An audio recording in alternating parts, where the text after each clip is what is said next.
Okay, so I think we'll get started. This week's Torah portion is Tisa.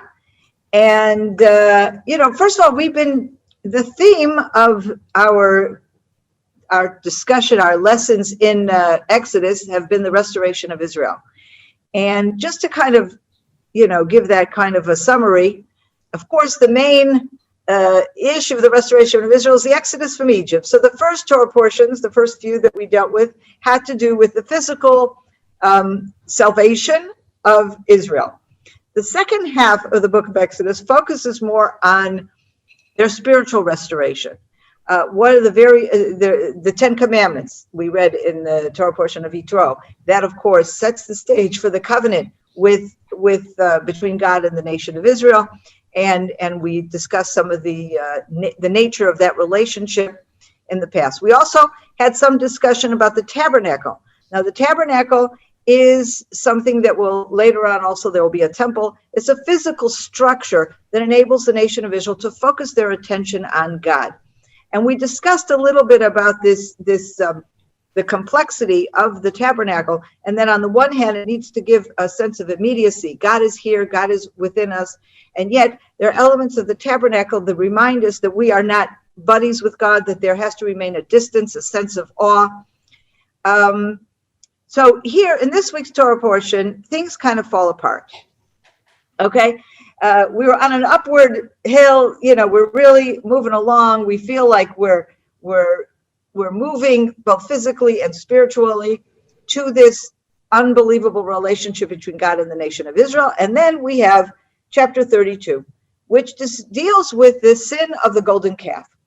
And on its face, it's an extremely bizarre story, because here you have the nation of Israel that they themselves, not based on stories that they were told from some previous generation or what happened to somebody else, they themselves witnessed the 10 plagues. They themselves witnessed the exodus from Egypt and the parting of the Red Sea. They themselves personally heard God's voice from the heavens. They personally, were present at the declaration, at the giving of the 10 Commandments. They haven't yet received the physical stone tablets, but they heard it and they partook of that experience. How is it possible then that just a few weeks later they are already worshiping a golden calf? Does this make any sense? So that's the first question. And the second question is Aaron. Aaron plays a pivotal role in this whole golden calf thing. Aaron is Moses' brother. Aaron is the high priest. Aaron has functioned only as a leader, as a man of incredible spirituality. How could he think that, this is a good thing and let's all go make a golden calf? Does this make any sense whatsoever? So first of all, I would like to read some verses together. And then before I move on to my teaching, pay attention to these verses that we're reading in light of these two questions. What happened to the nation of Israel that would bring them there? And what was Aaron thinking? What was he trying to accomplish? Let's read, pay attention, and I want to hear suggestions or opinions that you may have, and then we'll move on to the teaching. Okay? So, chapter 32. When the people saw that Moses was so long in coming down from the mountain, the people gathered around Aaron, or they gathered against Aaron. That's an interesting translation, and said to him, "Come, make us a god." Here the Hebrew word is Elohim, which is usually a word for God. "Come, make us a god who shall go before us.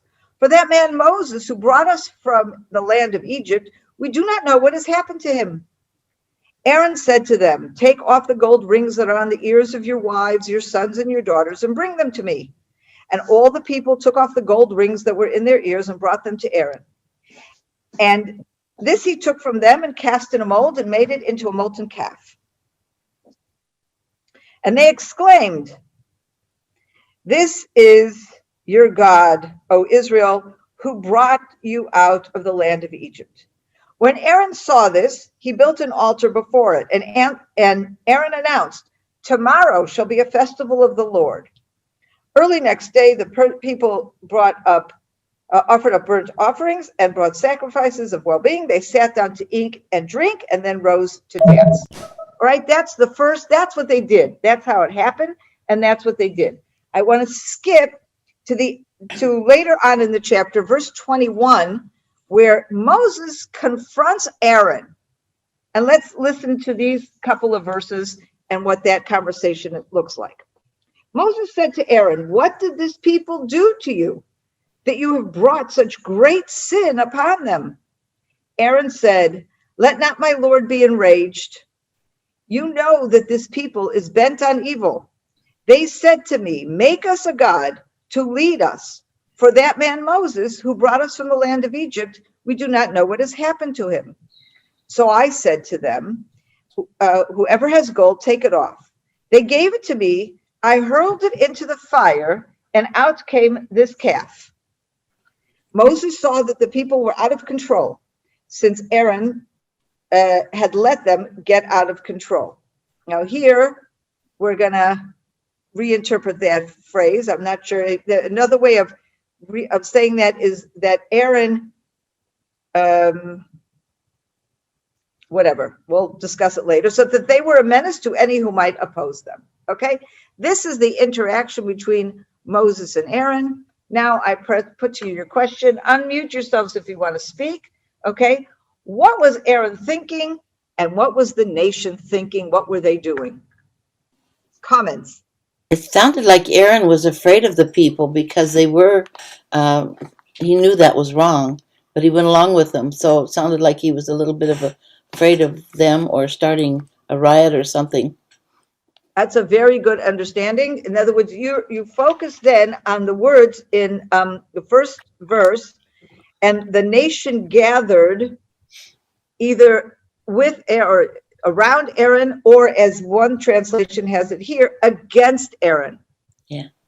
They gathered against Aaron. It was a mob that could have been seen as threatening. Right. Okay. Anybody else have something to say? I think also Aaron deliberately told a lie to Moses in verse 26. Mm-hmm. No, or whatever. 25, maybe. When he said, "I threw the gold into the fire and out came this calf." Sounds pretty wonderful, but no. Go back to verse 4. And he says, it tells us that he made the calf. Yeah. So I think the whole lot of them were influenced by Satan. Okay. Anybody else have a comment? Sandra, yes. How about the fact that even today, we like to have faith in things that we see. If we see it, we can believe it. They didn't have very much faith that Moses would come through for them. And so they wanted something tangible, something they could touch. Something physical. Yeah.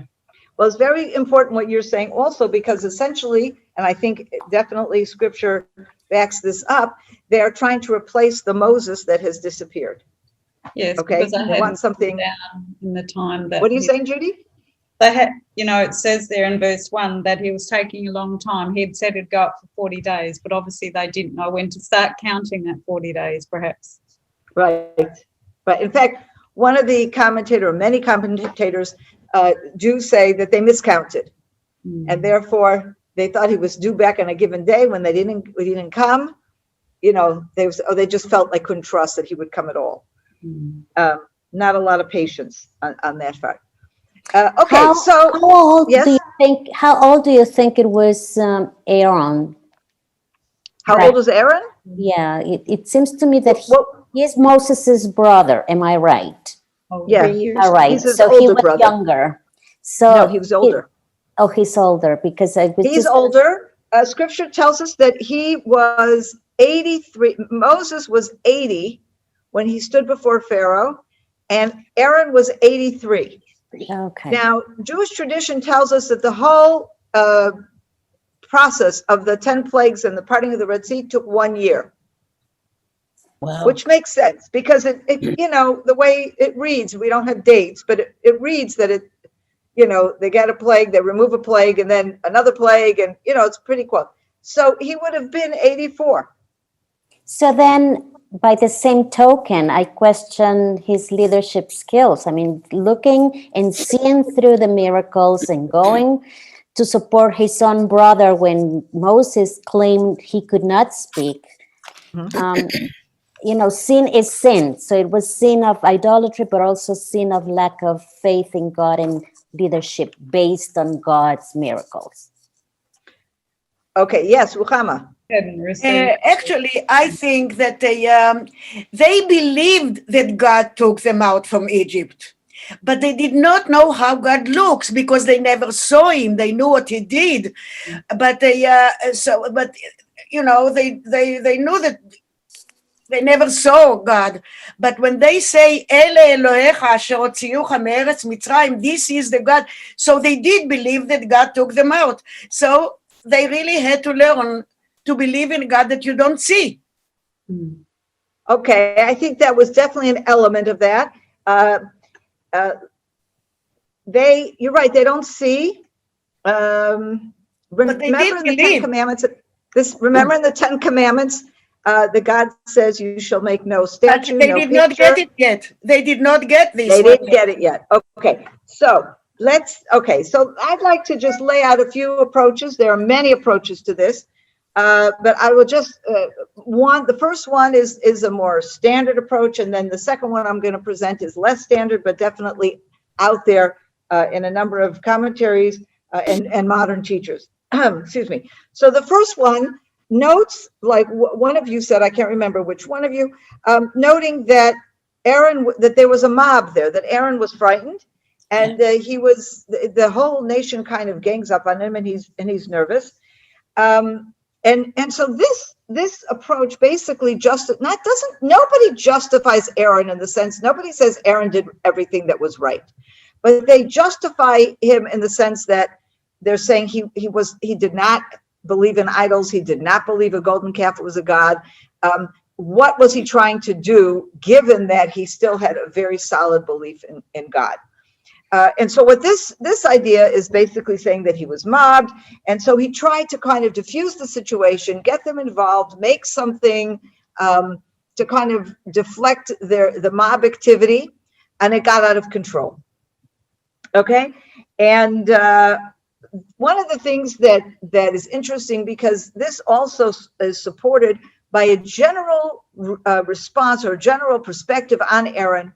Aaron, unlike Moses, is our tradition tells us he's a man who loves peace and seeks peace and is always trying to make peace amongst the people of Israel. And this being, he's coming from within the people. Moses is the one who always comes to the nation. This is the word of God. He's a sterner personality. He gets angry when they disobey. He says, God is going to be angry at you. That's really Moses. He's there more as like God's prophet to the nation, whereas Aaron is much more of the nation. And therefore, when they're clamoring for this, he's first and foremost trying to calm down the situation. And so that could be also part of his motivation. But there's a whole different approach that basically tries to analyze what really happened here. Did they believe, or did Aaron believe, or did anyone believe that this golden calf was God? Or were they looking at it from a completely different perspective? And as I reveal this again, there's no question what Aaron did was wrong, and building the golden calf was wrong. The question is it actually pagan worship or something else? Now, it's clearly a violation of the second commandment where you don't make a sculpture or a picture, okay? No question. The question is, were they actually worshiping this sculpture, which would make it, the highest form of idolatry, or was something else going on, okay? So as we noted, as we see in the first few verses, the first verse, where he says they're worried because Moses is gone. They don't know what happened to him. And also later on, when Aaron explains himself, he says in verse 25, he says, they said to me, make us a God to lead us, for that man Moses who brought us from the land of Egypt, we do not know what has happened to him. Basically, they're not looking for God. They are looking for God's messenger. They are looking for someone to replace Moses. They know that it wasn't Moses who performs the miracles. They know it's God who performs the miracles. They know it's God who is behind the scenes in all this. They're looking for a Moses to direct them, to connect them, to bring them the instruction. They know that they have to go forward into the desert. They don't know how to go, where to go. You know, they've been relying on Moses, so they want something else, okay? Now, one of the things that's very interesting, and by the way, if we're talking about this word, Ela Elohecha Yisrael, this is your God, Israel. The word Elohim is used mostly to refer to God. But Elohim is a word that can also refer to a leader or to a judge. Okay? So one of the interpretations then is not that he says, that they say, this is your God, pointing to the golden calf. This is your new leader. This is instead of Moses, not instead of God. Okay? One of the things that's come out in, actually in Nachmanides, who is a very ancient Jewish commentator from the Middle Ages, 14th century. He's originally from Spain, ends up actually coming to the land of Israel, and he dies there. He puts forth this kind of an idea, as does another great rabbi, Rabbi Yehuda Halevi from Spain, also from Spain, but earlier than Nachmanides. And they basically both say similar things, that the golden calf was not a god.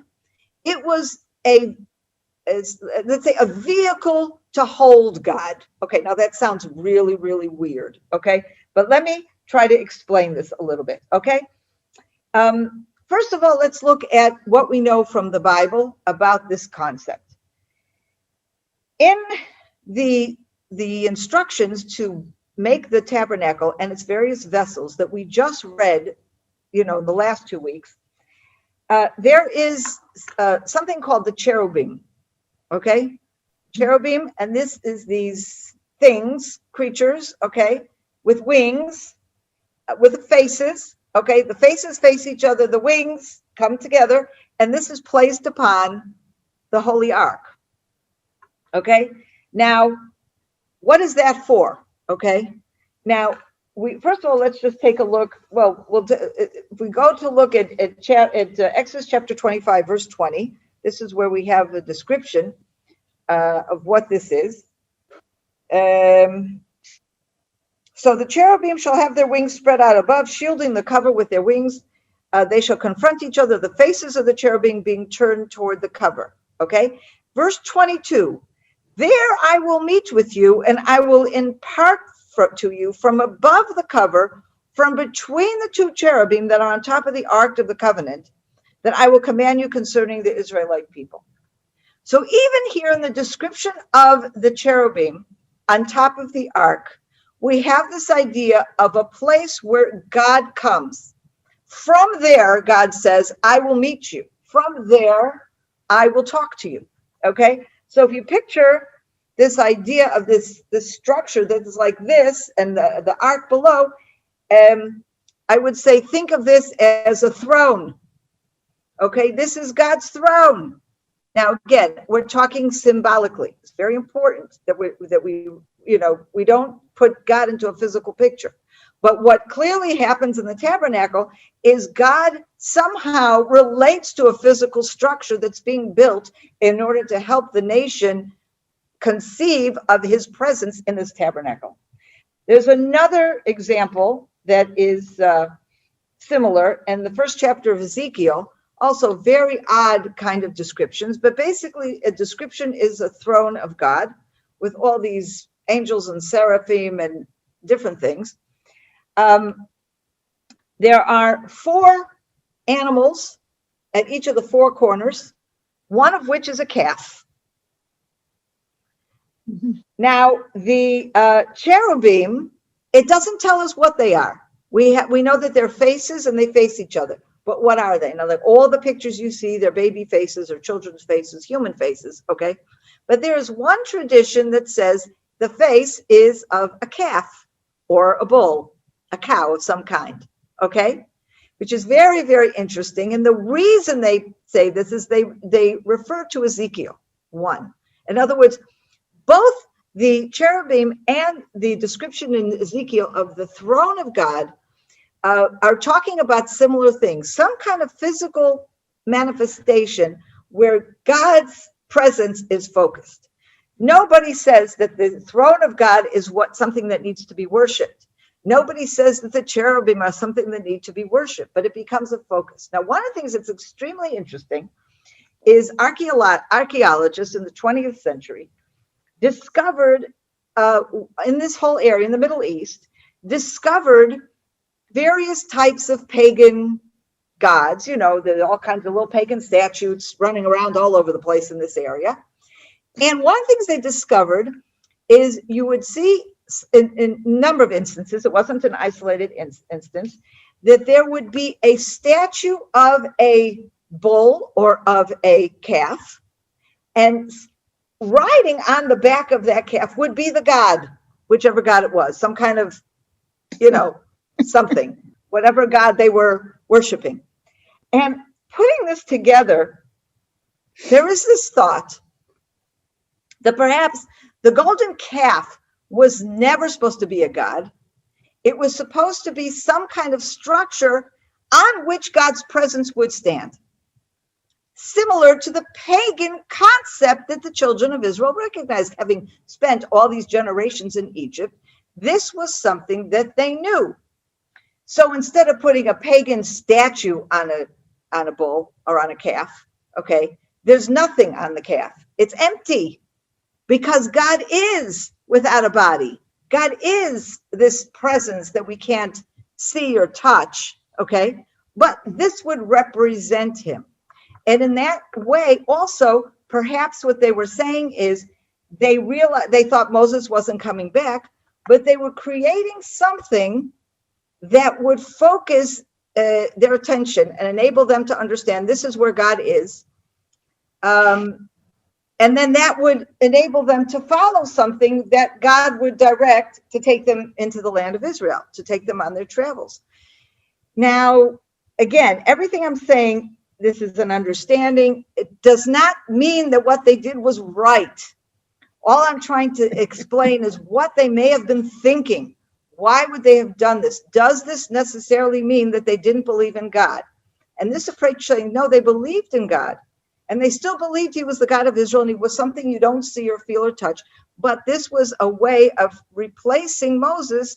Moses was the way they were experiencing God. Moses brought God's word to them. So he wasn't around. They reverted to a pagan style, okay? But what happens? Now, this idea says that, do you want to say something, Ivan? Thank you, Sondra. Yes, just one point at this point in your explanation. I wanted to ask you, at this stage, did they not have the Ark of the Covenant? No. Ah, right. Okay. That's very, very important. The previous two Torah portions are God's commanding Moses what to do. Moses only relates that to the nation after he comes down. He hasn't come down yet. He's still up there. Only after he comes down does he then give them the instruction, and then they build the tabernacle. Okay? So they don't know about the cherubim either.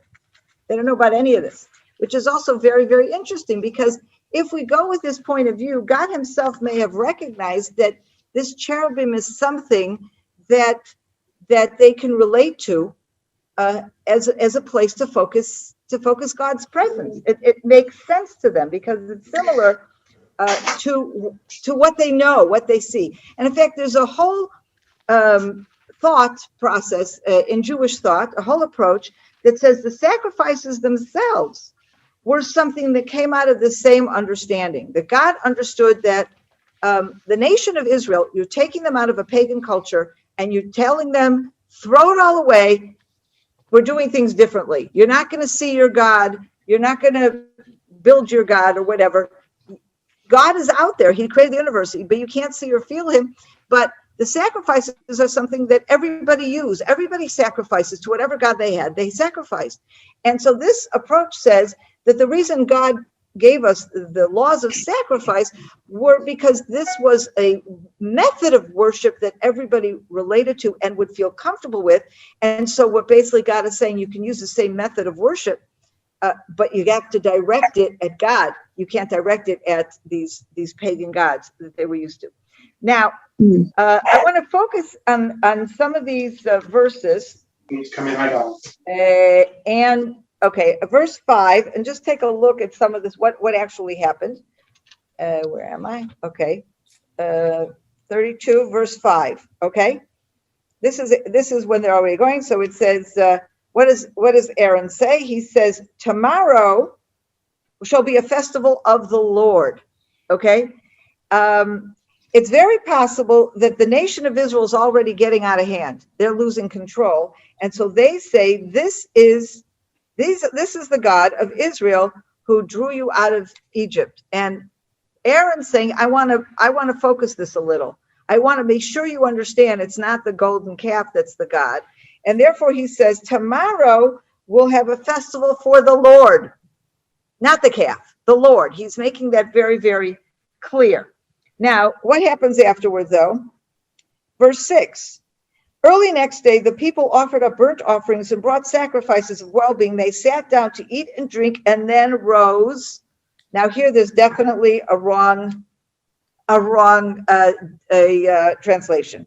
It says litzachek in Hebrew, which literally means to laugh. Okay, so my translation says they rose to dance. If you're going to translate it literally, it's going to be rose to laugh. However, this word litzachek is often used in the Bible with sexual or other negative connotations. For example, in Genesis 21, we don't have time to look at it now, but if you want to just note the verses, Genesis 21, verse 9, this is the story of Ishmael doing something to Isaac. Remember, that gets Sarah very upset. And the word used is mitzachek. What exactly is he doing? Is he just laughing with him? Well, if he was just laughing with him, it wouldn't have been a big deal. There, many people interpret this as also having some kind of sexual connotation. In Genesis 39, verse 17, the wife of Potiphar, who accuses Joseph of trying to, start with her sexually, uses the exact same word, mitzachek. So clearly, it is not necessarily, because it can also be laugh, but it is also possible that this has a sexual connotation. Now, we know that there are methods, the ways of pagan worship in the ancient world, including what we'll see later on in the book of Numbers, the worshiping of Baal Peor, that involves sexuality, sexual practices, negative sexual practices, promiscuity, etc. And so it's very possible that that's what's going on here. That Aaron had this idea of let's do something calm and tame and not so terrible, and yet the nation, that became a slippery slope, and the nation went wild. Okay, now I want to quickly explain how we also read verses 22, 23, and 25. 22, Aaron justifies himself, and he says, the nation is bad, is evil. Okay, so it's very possible that what Aaron is saying here is that they have this tendency, something could have been taken one direction or the other direction, but they have this tendency to take it in the wrong direction, to bring the evil out of it. And then in verse 23, let's look at verse 25. Moses then summarizes, and he says, the people were out of control, using the very same word, parua, means wild or out of control, okay? Then he says, and this is a difficult word to understand, prao, using the same thing, that Aaron did something to the nation. Okay, what did they do? So this translation that I have in English says, he let them get out of control. Okay. Another commentary basically says that he revealed their ugliness. It wasn't just that they were, it wasn't that he caused them to be out of control, but it created this slippery slope which revealed their ugliness, which then, of course, can be used, the rest of that verse, the end of verse 25, so that they were a menace to any who might oppose them. Not necessarily a menace, it could be that they would be revealed in the ugliest ways to their enemies, okay? They've been shown up badly. But let me just look at the ending here, okay? Is Aaron punished? One of we know that the Levites go and kill all these people that are in a frenzy in the calf with the golden calf. And later on, we learn in verse 35 that God sent a plague. Okay, but there are many people that were killed in this whole thing. Aaron was not, and in fact, other than Moses' criticism of Aaron, we don't see God singling out Aaron for any sort of punishment. No. What we do have in verse 35, first of all, in verse 33, Moses says initially, take me out of your book. He's, pleading to God, don't kill the people. And what does God say? He says very specifically, verse 33, he who has sinned against me, him only will I erase from my record. Well, Aaron is not erased from the Bible. No. Okay, and in verse 35, we have this verse summarizes the whole story. Then the Lord sent a plague upon the people for what they did with the calf that Aaron made. Okay, and no, but that's a bad translation. The real way it should be is, and Lord sent a plague upon the people for having made the calf which Aaron made. It's not what they did, it's the having made. So basically, scripture tells us they both made it, but they're two different categories. The nation made the golden calf and went crazy over it. Aaron also made it. He's blamed. Scripture says here he has a responsibility here to bear for what happened. But clearly he was not punished. He was not killed, because there is an understanding here, at least how this particular approach tells us. There's an understanding there that while he did something wrong, his intentions were not evil. He did not intend to say, okay, everybody, let's go and worship a golden calf. He had completely different intentions. But as so many things, and I think this may also explain to us the second commandment. What do you mean, don't make a picture, don't make a statue? What if I want to make a picture to hang in my house? Okay? What God is saying is that these things can become slippery slopes. We have to always be very careful. And I think we can say this about our own lives as well. We no longer have this desire for pagan worship like people did a few thousand years ago. Thank God. That natural desire for pagan worship has been finally, I think, uprooted from humanity. But we have to be very careful when especially Aaron as a leader, like so many of you said, there was a lack in his leadership, a failure in his leadership. Leaders especially, but all of us. When we set out to do something, we cannot just examine, are we doing this for the right reasons? But we have to also examine, is what we are doing something that will become a slippery slope and lead us to a very, very bad result? Any other comments? I know we've gone over time, but I have time. Anyone else want to comment? I know this is a bit controversial subject. Yes, Sondra, we were looking at these scriptures, even a year ago, and I really didn't see any place where Aaron ever repented of making this calf. There's nothing. No, there's no repentance. No. But I think also, there's no punishment. No. So, no. I think that if what he had done was so bad, and that God would have punished him and we would have heard about it. I would think so. But it's still hard to understand. Sorry for the noise. No, it's fine. But I think this is what reinforces this approach, to reevaluate what Aaron really did. And was it really that bad? It was a mistake. It wasn't good. But was it really that bad? And Sondra, Yes. I'm interested in the wording. It sort of puts Aaron off the hook when it says a calf appeared. In other Yes. words, he was not intrinsically involved in fashioning it. I think that's So interesting. I'll tell you something. There is a midrash that is actually well known and often quoted that says there was actually a supernatural activity here. It wasn't just when he said to Aaron, I put it in and oops, it had nothing to do with me. But there is a midrash that says that that's exactly what happened. He gathered the gold, he put it into the furnace or whatever, and out came this calf. He wasn't even, didn't think that that's what was going to happen. That's a little bizarre. I'm not sure that we can, it's hard to explain that something like that would happen. But it could be that what is being expressed here is that he came at something with a much more innocent approach and was surprised at what happened. Yes. Not just surprised that there was a calf, but that he wanted to make a calf in an innocent sort of way. And it just,